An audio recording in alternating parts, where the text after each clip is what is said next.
Hi everyone. तो आज हम लोग कवर करने वाले हैं 7 नवंबर में जितना भी न्यूज़ रहा है जो कि एग्जाम ओरिएंटेड है। हर एक न्यूज़ को विथ डिटेल सॉल्यूशन के साथ हम लोग यहाँ पे डिस्कस करने वाले हैं। देखो, हम लोग जो न्यूज़ कवर कर रहे हैं प्रॉपर एग्जाम ओरिएंटेड न्यूज़ को ही कवर कर रहे हैं, क्योंकि दिन भर में क्या है बहुत सारे न्यूज़ चलते रहते हैं, लेकिन जो है अननेसेसरी न्यूज़ को हम लोग यहाँ पे कवर नहीं कर सकते, है ना। क्योंकि बल्क में न्यूज़ हो जाएगा, फिर बल्क में न्यूज़ हो जाने के बाद मैक्सिमम सोर्सेस आ जाएंगे।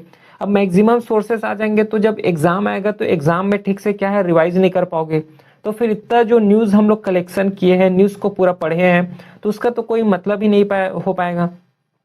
जो आउटपुट आना चाहिए, जो न्यूज़ का हम लोग जो डिस्कस करते हैं, जो पढ़ते हैं, उसका आउटपुट उतना अच्छे तरीके से नहीं आएगा। इसीलिए क्या है, जो एग्जाम ओरिएंटेड न्यूज़ है उसी को हमें यहाँ पे डिस्कस करना है। फिर एग्जाम ओरिएंटेड जो न्यूज़ है उसको डिस्कस करने के साथ साथ हमें प्लेसेस इन न्यूज़ को भी हमें डिस्कस करना है। क्योंकि जैसे कि एग्जाम में रिसेंटली अभी भी पूछे जाते हैं कि कोई साइक्लोन आ गया तो उसका लोकेशन क्या रहा है, कोई कंट्री है किसके साथ बॉर्डर शेयर करते हैं, है ना। तो इस तरीके से क्या है डिफरेंट डिफरेंट जो लोकेशंस है वहां से भी क्वेश्चन पूछे जाते हैं। तो क्लियर कट है कि जो न्यूज़ हमें डिस्कस करना है वो एग्जाम ओरिएंटेड होना चाहिए, और इसी और एग्जाम को हम लोग ध्यान में रखते हुए डेली न्यूज़ का इनिशिएटिव यहाँ पे रनिंग कर रहे हैं। तो ये जो है एग्जाम को कवर करने वाले हैं जितना भी डिफेंस एग्जाम हो गया, जैसे कि CAPF AC है, FCAT हो गया, CDS NDA एयरफोर्स। तो जो भी डिफेंस रिलेटेड एग्जाम है वो हर एग्जाम को यहाँ पे हम लोग कवर करने वाले हैं। क्लियर है। तो इस क्लास का जो स्लाइड है टेलीग्राम चैनल में अपलोड हो जाएगा, जो कि लिंक डिस्क्रिप्शन में दिया हुआ है। तो चलिए फिर स्टार्ट करते हैं अब फर्स्ट न्यूज़ के साथ कि ministry of new and renewable energy ministry जो है, इन्होंने अभी होस्ट की है recently international conference on green hydrogen. तो जो इंटरनेशनल कॉन्फ्रेंस है ऑन ग्रीन हाइड्रोजन, ये जो है एक कॉन्फ्रेंस है जिसे ministry of new and renewable energy के द्वारा इसे होस्ट किए गए हैं।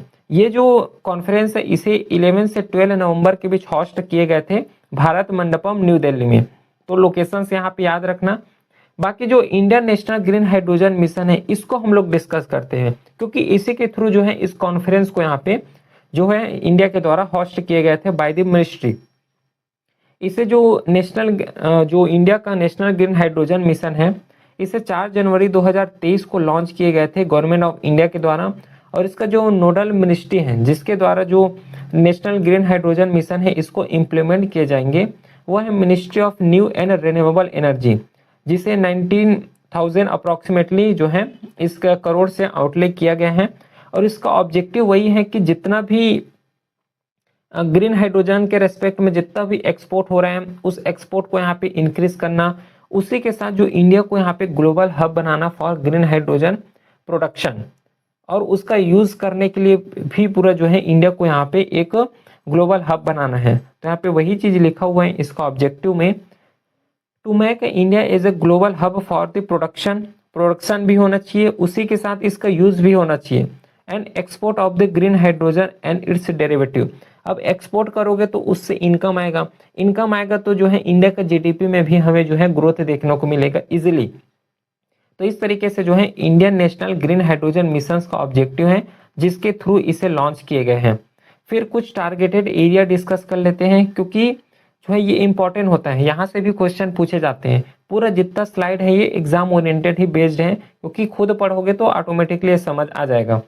तो टारगेट है 2030 तक की प्रोडक्शंस करना है 5 मिलियन मेट्रिक टन, जो है इतना हमें प्रोडक्शंस करना है 2030 तक of green hydrogen per year.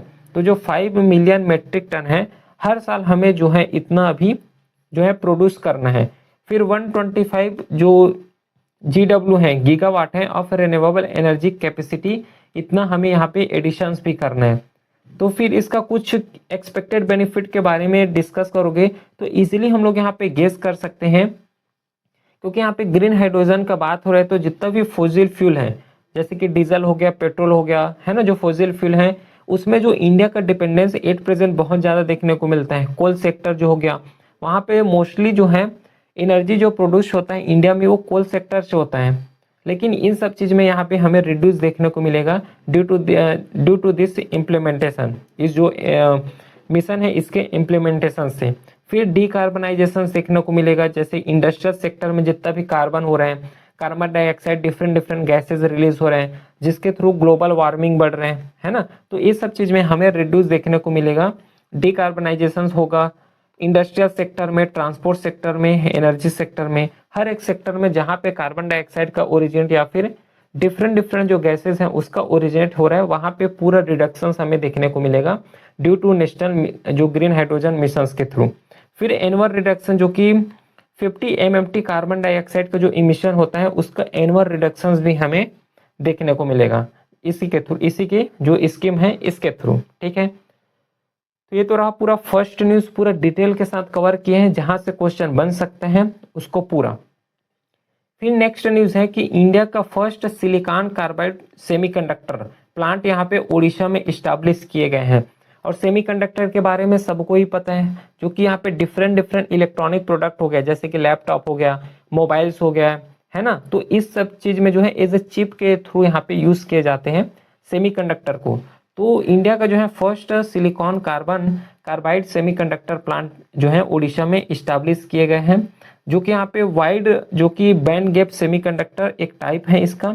फिर इसके बारे में अगर कुछ डिस्कस करें तो यहाँ पे मेजर एप्लीकेशन कहाँ कहाँ इसका जो है मेजरली यूज देखने को मिलता है सेमीकंडक्टर। और सेमीकंडक्टर के यहाँ पे जो मार्केट है ना इंडिया में, as compared to other country, India में जो मार्केट है बहुत लिमिटेड मार्केट है। सेमीकंडक्टर का प्रोड्यूस करना, उसका प्रोडक्शन करना इंडिया में जो उसका कंपनी है, फैक्ट्री है, बहुत कम देखने को मिलता है। क्योंकि इसी एक वजह है जिसके थ्रू हम लोग क्या है सेमीकंडक्टर को मोस्टली हम लोग इंपोर्ट करते हैं अदर कंट्री से।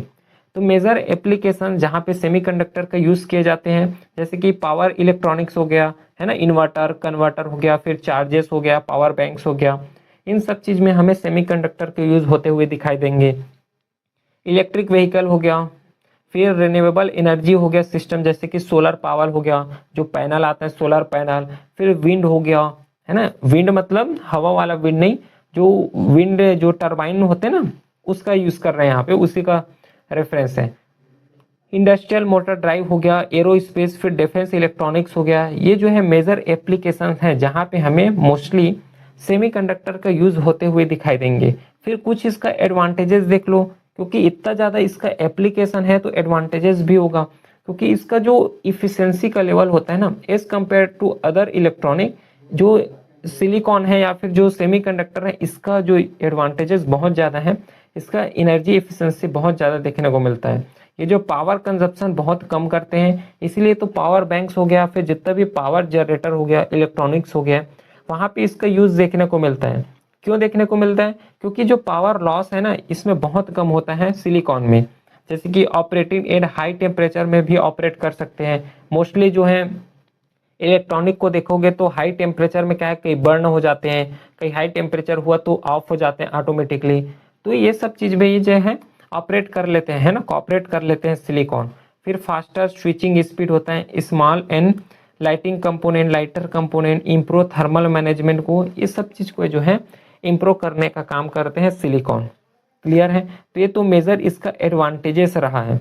बाकी इंडिया का सेमीकंडक्टर मिशन भी एक चल रहा है, जिसके थ्रू इंडिया को जो है सेमीकंडक्टर का हब बनाना है। इस तरीके से इस स्कीम को लॉन्च किए गए हैं by the government of India के द्वारा। इसे जो है 2021 में लॉन्च किए गए थे और इसे इम्प्लीमेंट करने वाले हैं ministry of electronics and information technology, जो मैती है, इसके द्वारा जो है इस स्कीम को या फिर इस मिशन को, जो इंडियन सेमीकंडक्टर मिशन है, इसे जो है क्या करने वाले हैं, इम्प्लीमेंट करने वाले हैं। इसका नोडल एजेंसी है और इसका जो मेजर मिशन है, जो इंडियन सेमीकंडक्टर मिशन, इसका मेन टारगेट यही है कि जो जितना भी सेमीकंडक्टर इंडस्ट्री है ना, उस हर एक इंडस्ट्री को यहाँ पे डेवलपमेंट करना है, जो कि सिलिकॉन हो गया, सेमीकंडक्टर हो गया, इससे रिलेटेड हो। फिर डिस्प्ले करना है मैन्युफैक्चरिंग इकोसिस्टम को यहाँ पे, कि जो इंडिया है एज अ मैन्युफैक्चरिंग हब है सिलिकॉन के रेस्पेक्ट में, सेमीकंडक्टर के रेस्पेक्ट में। ये इसका जो है स्ट्रेटेजी है जिसके थ्रू इंडिया सेमीकंडक्टर मिशन को यहाँ पे लॉन्च किए गए हैं by the government of India के द्वारा। ऑब्जेक्टिव वही है कि जो सेमीकंडक्टर डिजाइन है या फिर सेमीकंडक्टर फील्ड है, इंडिया को उसके रेस्पेक्ट में जो है ग्लोबल हब बनाना है। जितना भी सेमीकंडक्टर से रिलेटेड मैन्युफैक्चरिंग हो गया, उसके रिलेटेड टेक्नोलॉजी या फिर रिसर्च हो गया, इनोवेशन हो गया, हर एक रेस्पेक्ट में इंडिया को यहाँ पे ग्लोबल हब बनाना है। बाकी कुछ इसका कंपोनेंट है जैसे कि सेमीकंडक्टर फैब्स हो गया, डिस्प्ले फैब्स हो गए, फिर कंपाउंड सेमीकंडक्टर हो गया, डिजाइन लिंक्ड इंसेंटिव हो गया। ये कुछ स्कीम है जिसके थ्रू जो सेमीकंडक्टर डिजाइन है, सेमीकंडक्टर जो मिशन है उसको ये जो है बूस्ट करने वाले हैं। इसे जो है इंडिया सेमीकंडक्टर मिशन, जो कि एक इंडिपेंडेंस डिवीजन है जो कि डिजिटल इंडियन कॉर्पोरेशन के अंदर आते हैं, ये जो है इसका नोडल एजेंसी है। फिर कुछ इसका जो है स्ट्रेटेजिक इंपॉर्टेंस बहुत ज़्यादा है, क्योंकि हम लोग जो है डिफरेंट डिफरेंट कंट्री से हम लोग जो है सेमीकंडक्टर यहाँ पे इंपोर्ट कर रहे हैं। सपोज करो जो पार्टिकुलर कंट्री है जहाँ से हम लोग सेमीकंडक्टर इंपोर्ट कर रहे हैं, वो अगर सेमीकंडक्टर एक्सपोर्ट करना बंद कर दिए तो फिर इंडिया कहाँ पे जाए अपना सेमीकंडक्टर फील्ड या फिर सेमीकंडक्टर इंपोर्ट करने के लिए। तो यहाँ पे जैसे ही अगर सेमीकंडक्टर का एक्सपोर्ट अगर वो कंट्री बंद करता है तो इंडिया में जो जितना भी सामान है, जितना भी इलेक्ट्रॉनिक यूजेस हैं जहाँ पे सेमीकंडक्टर का यूज हो रहा है, अगर सेमीकंडक्टर जो यूज हो रहे हैं वो क्या हो जाएगा, पूरा डिस्ट्रॉय हो जाएंगे, है ना। जो सेमीकंडक्टर यूज हो रहा है मशीनरी चीज में, इलेक्ट्रॉनिक चीज में, वो इलेक्ट्रॉनिक चीज जो है बनना जो है कठिन हो जाएगा। क्लियर है। तो उससे जो सप्लाई होना चाहिए वो सप्लाई भी यहाँ पे रिड्यूस हो जाएंगे। तो इसीलिए क्या है, कुछ स्ट्रेटेजिक इंपॉर्टेंस है जिसके थ्रू इस मिशंस को अगर अच्छे तरीके से इम्प्लीमेंट किया जाता है तो यहाँ पे जितना भी हम लोग इंपोर्ट कर रहे हैं सेमीकंडक्टर को उसका रिडक्शन देखने को मिलेगा। फिर जो सप्लाई चेन है जो है स्ट्रेंथन हो जाएंगे, जैसे कि अभी के एग्जांपल देके बताया हूँ। फिर प्रमोट करना है इलेक्ट्रॉनिक मैन्युफैक्चरिंग एंड इनोवेशन को, जनरेट करना है हाई स्किल जॉब को। ये जो है कुछ इसका स्ट्रेटेजिक इंपॉर्टेंस है जिसके थ्रू जो है सेमीकंडक्टर मिशंस को यहाँ पे इंडिया के द्वारा लॉन्च किए गए हैं। क्लियर है, ये न्यूज समझ आया। चलो फिर नेक्स्ट न्यूज देखते हैं कि India hockey is celebrating its century. इसको जो है 100 ईयर यहाँ पे हो गया है 2025 में। तो इंडिया का फर्स्ट हॉकी जो गवर्निंग बॉडी रहा है जिसे 1925 में यहाँ पे इस्टेब्लिश किए गए थे। एट प्रेजेंट जो गवर्निंग बॉडी है हॉकी इंडिया है। जो हॉकी इंडिया है इन्होंने इंडिया फेडरेशन जो हॉकी फेडरेशन है जिसे जो है 1925 में फाउंड किए गए थे, इसको इन्होंने रिप्लेस किए हैं। ठीक है, देखो सबसे पहले ये देखो इसके बारे में डिस्कस करते। ये जो है इंडियन हॉकी फेडरेशन है, इसे जो है क्या है अभी के रेस्पेक्ट में रिप्लेस किए गए हैं हॉकी इंडिया के द्वारा। लेकिन पहले जो है हॉकी इंडिया ही थे, है ना, हॉकी इंडियन हॉकी फेडरेशन ही थे, जो कि जो हॉकी फील्ड है इंडिया में हॉकी को कैसे गवर्न करना है इन सब चीज के रेस्पेक्ट में जो है एक जो है गवर्निंग बॉडी थे जिसे 1925 में फाउंड किए गए थे। इसका हेडक्वार्टर जो है न्यू दिल्ली में पड़ता है। डिफरेंट डिफरेंट प्लेटफॉर्म से एसोसिएटेड थे जैसे कि इंटरनेशनल हॉकी फेडरेशन हो गया, इंडियन ओलंपिक एसोसिएशन हो गया, इसके थ्रू जो है ये एफिलिएशन थे। और इसका जो मेजर रोल और फंक्शंस के बारे में अगर डिस्कस करोगे तो जितना भी हॉकी फील्ड है इंडिया में उसको प्रमोट करना, इंटरनेशनल लेवल में प्रमोट करना, प्लस हॉकी से रिलेटेड जितना भी प्लेयर हैं उसको एक कंपटीशन देना, एक प्लेटफॉर्म पहुंचाना जिससे अपने कैपेबिलिटी को यहाँ पे डेमोन्स्ट्रेट कर सके। ये जो है इसका मेन फंक्शंस थे इंडियन हॉकी फेडरेशन का। तो ये जो इंडियन हॉकी फेडरेशन है एट प्रेजेंट जो है इसको रिप्लेस किए गए हैं किसके द्वारा, हॉकी इंडिया के द्वारा। तो प्रेजेंटली जो हॉकी इंडिया है इसे 2009 में फाउंड किए गए थे और यही एट प्रेजेंट जो है हॉकी के रेस्पेक्ट में जो है क्या बोल सकते हैं गवर्निंग बॉडी यही है, national governing body for hockey in India. इसका हेडक्वार्टर जो है न्यू दिल्ली में पड़ता है और ये जो है डिफरेंट डिफरेंट एजेंसी से डिफरेंट डिफरेंट प्लेटफॉर्म से एसोसिएटेड भी है, जैसे कि इंटरनेशनल हॉकी फेडरेशन हो गया, आसियान हॉकी फेडरेशन हो गया, इंडियन ओलंपिक एसोसिएशन हो गया। तो यहाँ से जो है ये एसोसिएटेड है। और देखो पहले ही बताया था कि जो इन्होंने जो है हॉकी इंडिया ने रिप्लेस किए हैं इंडियन हॉकी फेडरेशन को, जिसे जो है 2008 में इसे सस्पेंड किए गए थे इंडियन हॉकी फेडरेशन को। ठीक है, तो जो हॉकी इंडिया है इसका जो है प्राइमरी रोल वही है कि जितना भी हॉकी रिलेटेड फिनोमेना है उसको यहाँ पे ऑर्गेनाइज करना, एथलीट या फिर जो हॉकी प्लेयर है उसको प्लेटफॉर्म पहुंचाना, प्लस इंडिया के जो प्लेयर हैं उसको जो इंटरनेशनली उसको कंपटीशन देना जिसके थ्रू अपना जो कैपेबिलिटी है उसको यहाँ पे डेमोन्स्ट्रेट कर सके। तो यहाँ पे इंडियन मेन जो है ये भी नेशनल हॉकी टीम है और India women national hockey team, ये दोनों है। ठीक है, जिसे हॉकी इंडिया के द्वारा यहाँ पे कंडक्ट किए जाते हैं। कुछ की ऑब्जेक्टिव जैसे कि प्रमोट करना है हॉकी प्रोग्राम को ग्रास रूट लेवल में, फिर डेवलपमेंट करना है कोचिंग्स एंड है ना कोचिंग्स या फिर उसके स्टैंडर्ड को डेवलपमेंट करना है, इंश्योर करना है इंटरनेशनल रिप्रेजेंटेशन एंड सक्सेस, फिर डिफरेंट डिफरेंट जो इंटरनेशनल एजेंसी है उसके साथ जो है कोऑर्डिनेट करना है, कोऑर्डिनेट करने के साथ साथ उसको एक प्लेटफॉर्म देना है, जो हॉकी प्लेयर है उसको प्लेटफॉर्म देना है जिसके थ्रू जो है अपना कैपेबिलिटी को ये डेमोन्स्ट्रेट कर सके। क्लियर है? तो ये न्यूज़ समझ आ गया।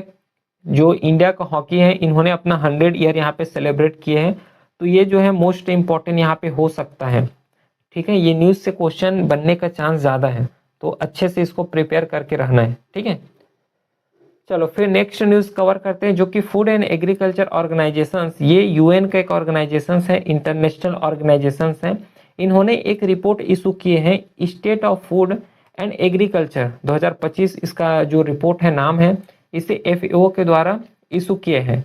इसका जो टाइटल है the state of the food and agriculture 2025 addressing land degradation across land holding skills, land holding skills. इसे जो है एफएओ जो कि फूड एंड एग्रीकल्चर ऑर्गेनाइजेशन है, यूनाइटेड नेशंस का एक पेटेंट ऑर्गेनाइजेशन है, इसके द्वारा इस रिपोर्ट को इशू किए गए हैं 2025 में।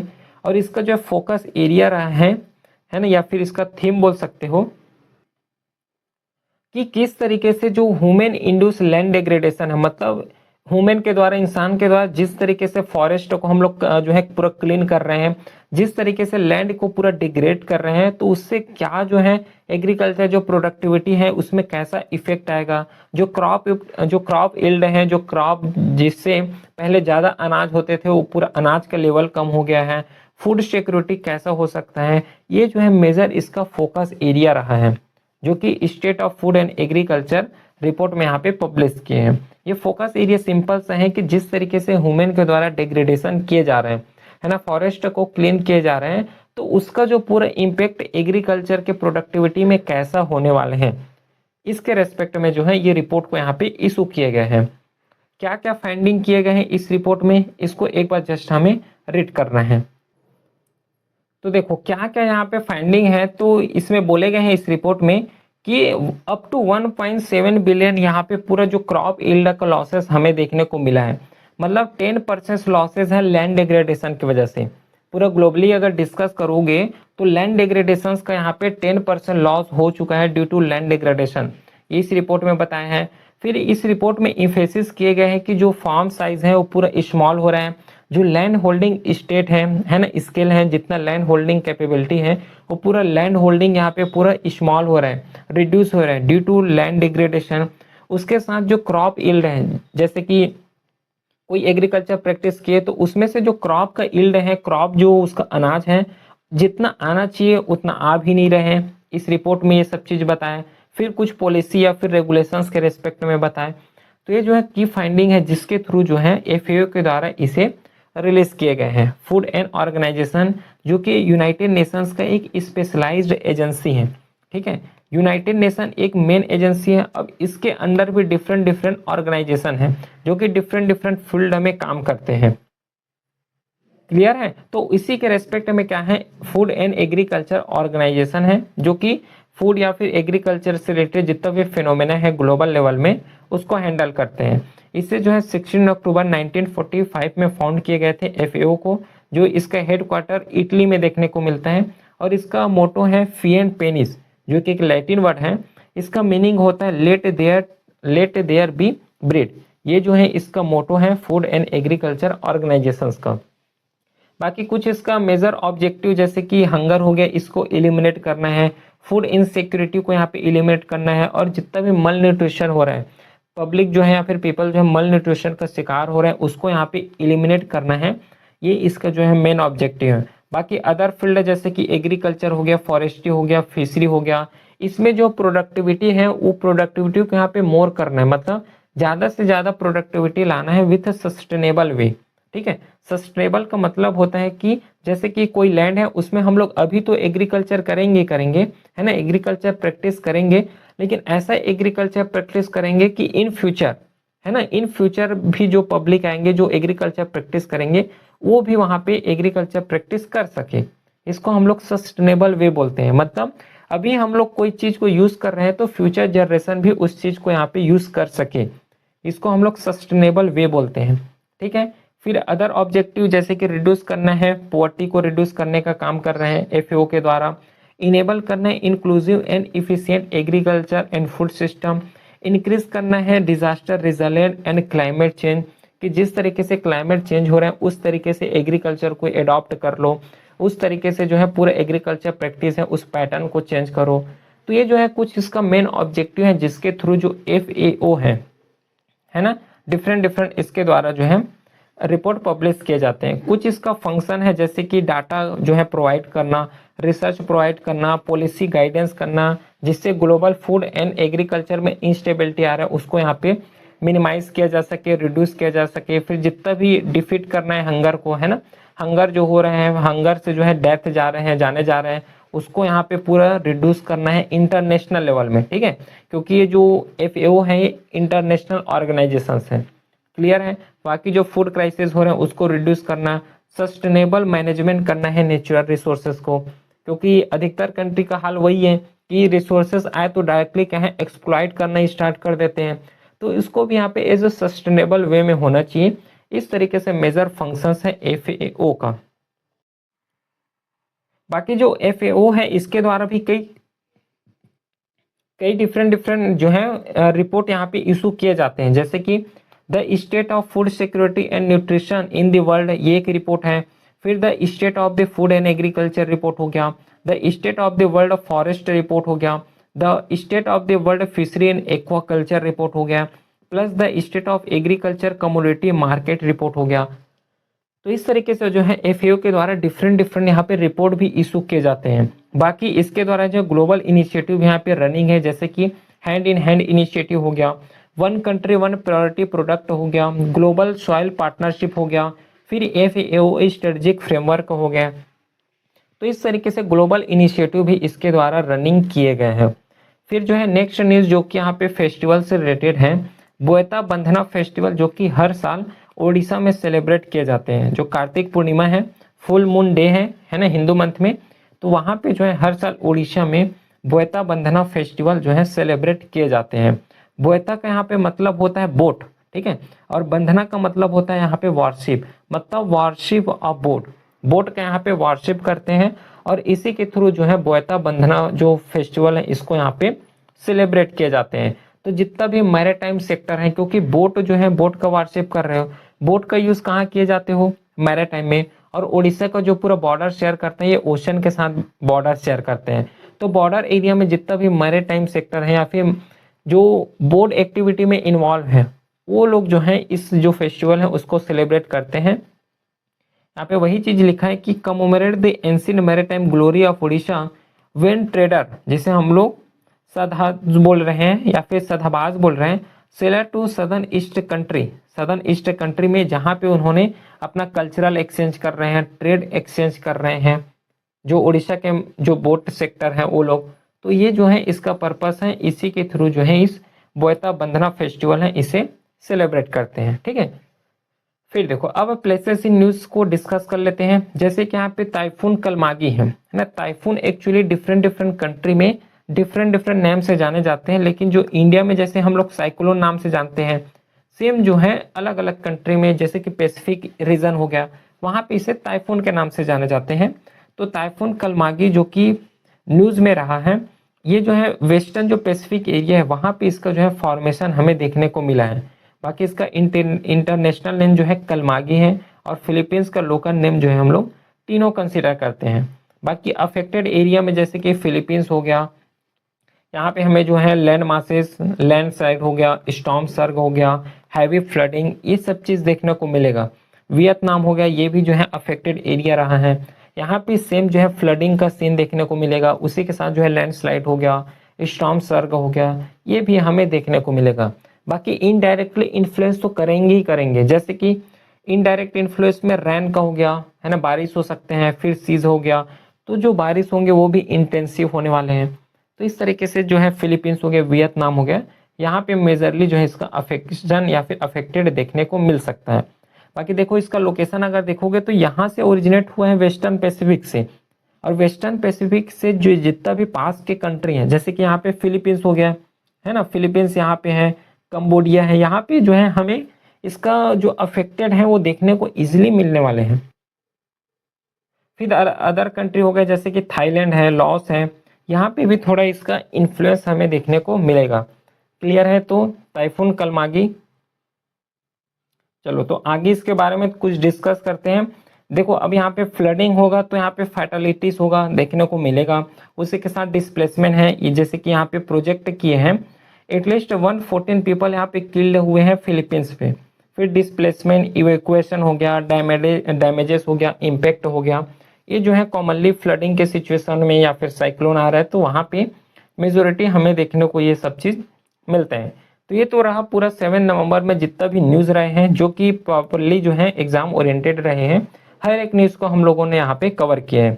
इस क्लास का जो स्लाइड है टेलीग्राम चैनल में अपलोड हो जाएगा, जो कि लिंक डिस्क्रिप्शन में दिया हुआ है। चलिए फिर मिलते हैं हम नेक्स्ट क्लास में, तब तक के लिए thank you, have a great day.